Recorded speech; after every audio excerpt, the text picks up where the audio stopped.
오늘 성경 말씀은 사무엘상 7장 3절에서 6절입니다.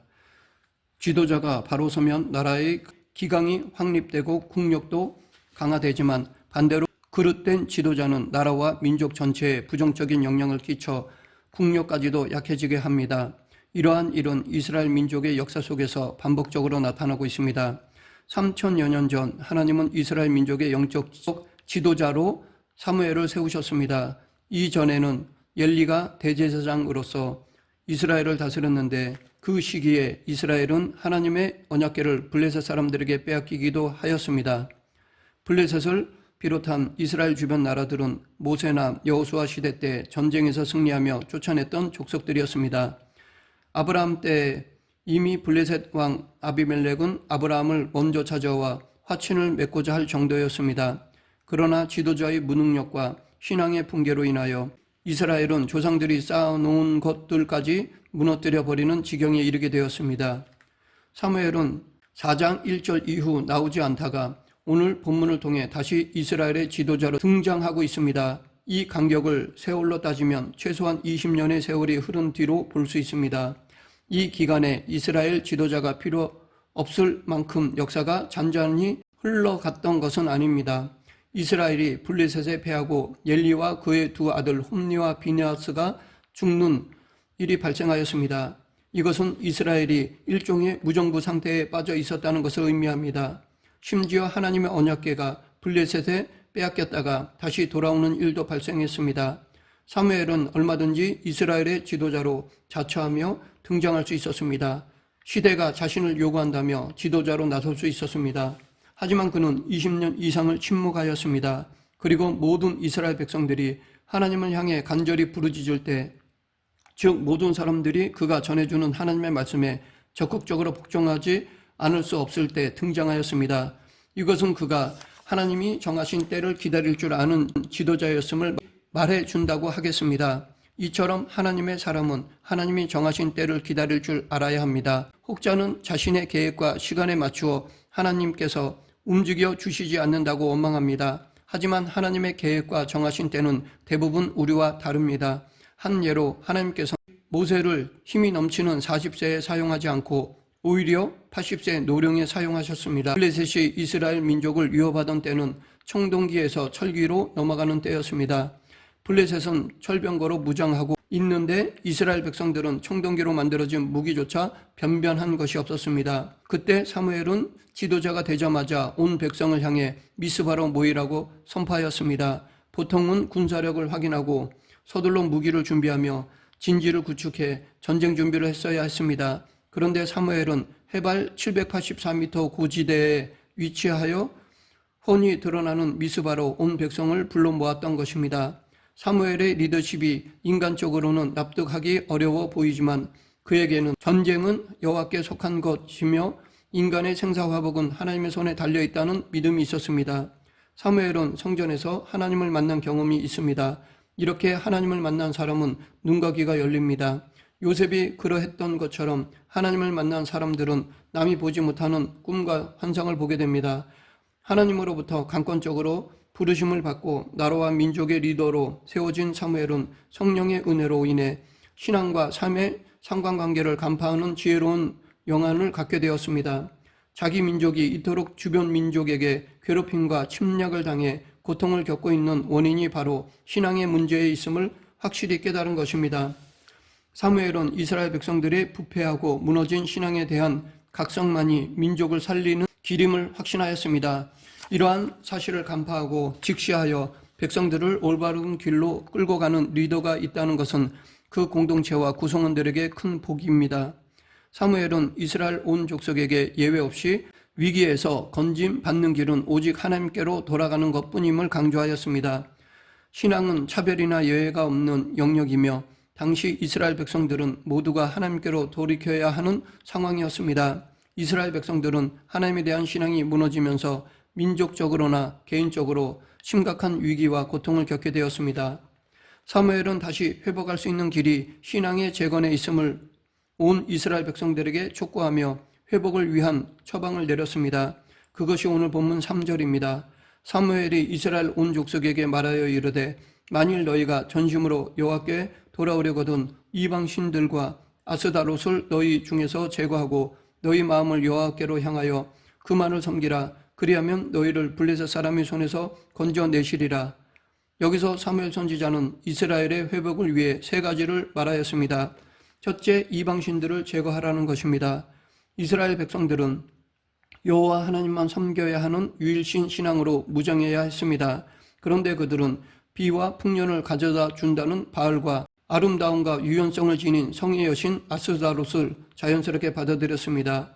이 우상은 조상들이 정복하고 쫓아낸 가나안 거민들이 믿고 의지하던 것들이었습니다. 이것들을 숭배하는 제사 과정에는 음란한 성적 행위가 있는데 이스라엘은 이런 문화까지 함께 받아들였습니다.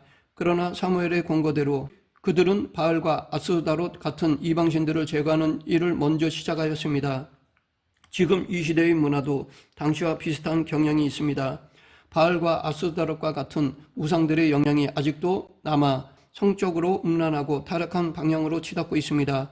마치 도덕적 부패와 성적인 문란함이 문화의 흐름인 것처럼 자리를 잡고 있습니다.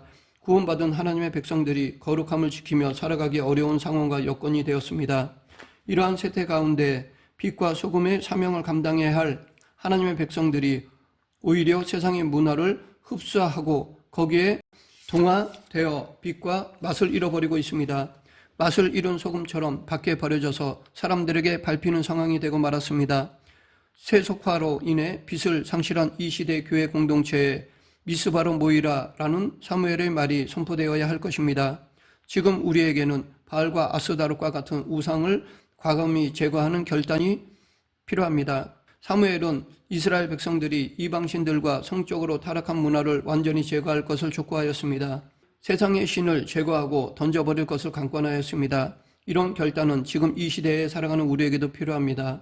그리스도인이라는 정체성을 분명히 가지고 이 세대를 본받지 않고 빛의 자녀로 살아가야 합니다. 그리스도인들은 이 세대를 본받는 삶을 살기보다는 세상 속에 하나님 나라를 구현하는 삶을 살아야 합니다. 그럼에도 문화의 힘은 절대로 과소평가할 수는 없습니다. 가랑비를 계속 맞으면 어느새 옷이 다 젖게 되는 것처럼 자기도 모르게 발딛고 살아가는 문화적 토양이 우리 내면과 삶 속에 스며들게 됩니다.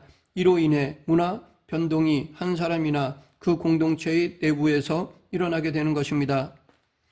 좋은 쪽이든 나쁜 쪽이든 우리는 세상의 문화를 흡수하며 살아갑니다. 그러하기에 흡수된 문화에 대한 검증과 분별의 시간을 갖지 않으면 무분별하게 삶 속으로 들어온 세속 문화로 신앙의 근간까지도 흔들리는 상황을 만날 수 있습니다. 사무엘 선지자가 하나님의 말씀에 비추어 바알과 아스다롯이라는 우상과 그 문화를 제거할 것을 이스라엘 백성들에게 촉구했던 이유가 바로 여기에 있습니다. 이스라엘의 회복을 위한 사무엘의 둘째 처방은 마음을 여호와께로 향하는 것입니다.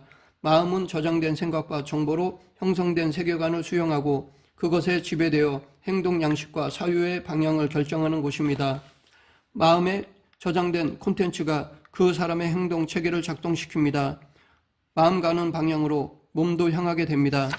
그렇기에 솔로몬도 그 무엇보다도 인간의 마음이 중요함을 강조하였습니다. 잠언 16장 32절 노하기를 더디하는 자는 용사보다 낫고 자기의 마음을 다스리는 자는 성을 빼앗는 자보다 나으니라.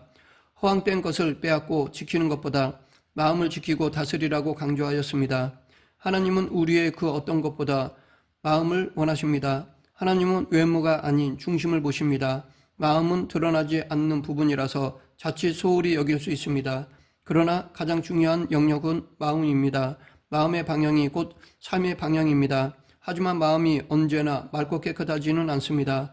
마음이라는 호수는 언제나 오염에 노출되어 있습니다. 밖으로부터 더러운 것이 유입되기도 하고 기존의 마음 깊은 곳에 자리 잡고 있는 죄성으로 인해 마음은 얼마든지 더러워질 수 있습니다. 우리는 달려가던 길을 멈추고 자신의 마음을 들여다보며 내면의 질서가 깨어지거나 무너지지는 않았는지 성찰해야 합니다. 우리가 살아가면서 일탈의 순간이 찾아올 때 우리 내면이 가장 먼저 적신호를 보냅니다. 그것을 무시하면 호미로 막을 것을 가래로도 막기 힘든 상황을 맞이할 수 있습니다. 그때는 가던 길을 멈추고 우리의 마음 상태를 하나님의 말씀에 비추어 성찰할 수 있어야 합니다. 이 시대에 우리는 육의 정기 검진만 중요하게 여기고 영과 혼의 검진은 소홀히 하는 경향이 있습니다. 그러나 내면의 적색 신호가 뜰 때 그 신호를 무시하지 말아야 합니다. 달려가는 길을 멈추고 내 마음이 지금 어디를 향해 어떻게 달려가고 있는지 점검하는 시간을 가져야 합니다. 사무엘은 마음이 얼마나 중요한지를 알았기에 온 마음을 여호와께로 향하라고 촉구하였던 것입니다. 이스라엘의 회복을 위한 사무엘의 셋째 처방은 여호와만 섬기라는 것입니다. 섬긴다는 것은 예배의 회복과 삶의 갱신을 의미합니다. 인간은 하나님을 예배하도록 창조되었습니다. 그러하기에 예배가 무너지는 것은 창조의 목적이 붕괴되는 것과 같습니다. 즉 창조 질서가 파괴되는 것입니다. 우리는 자연 환경이 파괴되는 것에 대해서는 신경을 쓰지만 창조 질서가 파괴되는 것에 대해서는 그리 심각하게 여기지 않습니다. 그러나 모든 문제는 근본적으로 창조 질서가 파괴되는 것에서 비롯됩니다. 근본적이며 근원적인 문제에 대한 처방만이 인간의 문제를 해결하는 길입니다. 근원적 문제는 예배의 무너짐에 있기에 그 해결의 열쇠도 예배의 회복에서 찾아야 합니다. 사무엘이 바로 이렇게 했던 것입니다. 계속해서 오늘 본문 5절 6절 사무엘이 이르되 온 이스라엘은 미스바로 모이라 내가 너희를 위하여 여호와께 기도하리라 하매 그들이 미스바에 모여 물을 길어 여호와 앞에 붓고 그날 종일 금식하고 거기에서 이르되 우리가 여호와께 범죄하였나이다 하니라. 사무엘이 미스바에서 이스라엘 자손을 다스리니라. 사무엘은 이스라엘 백성들을 미스바로 모이라고 하였습니다. 미스바는 전망대라는 의미로 성경에는 야곱이 귀향길에 삼촌 라반과 언약을 맺은 장소로 처음 등장합니다.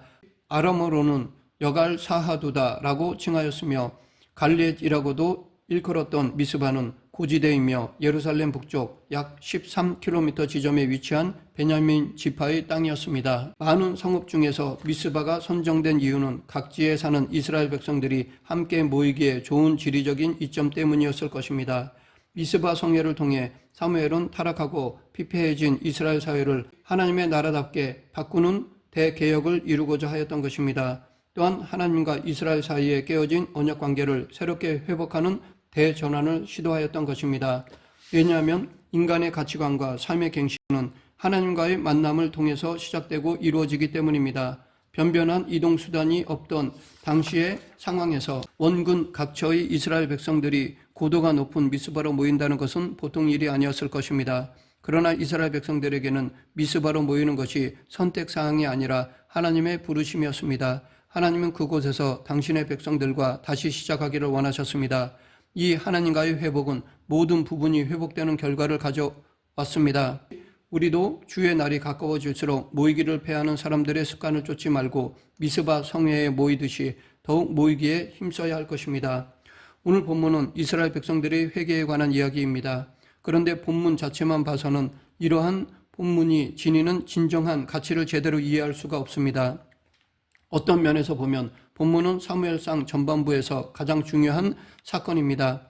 가장 핵심적인 사건입니다. 왜냐하면 이전까지 이스라엘은 실패의 삶을 살다가 본문의 회개 사건을 기점으로 성공의 삶으로 바뀌었기 때문입니다. 본문의 회개가 하나의 분수령, 즉 돌적이 같은 역할을 해서 180도 상황이 반전되는 것입니다. 사무엘상 1장부터 6장까지의 기사를 보면 그때에도 이스라엘은 철저하게 블레셋에게 패하고 간섭을 받았습니다. 전체적으로 어둡고 슬프고 괴로웠습니다. 희망이 보이지 않았습니다.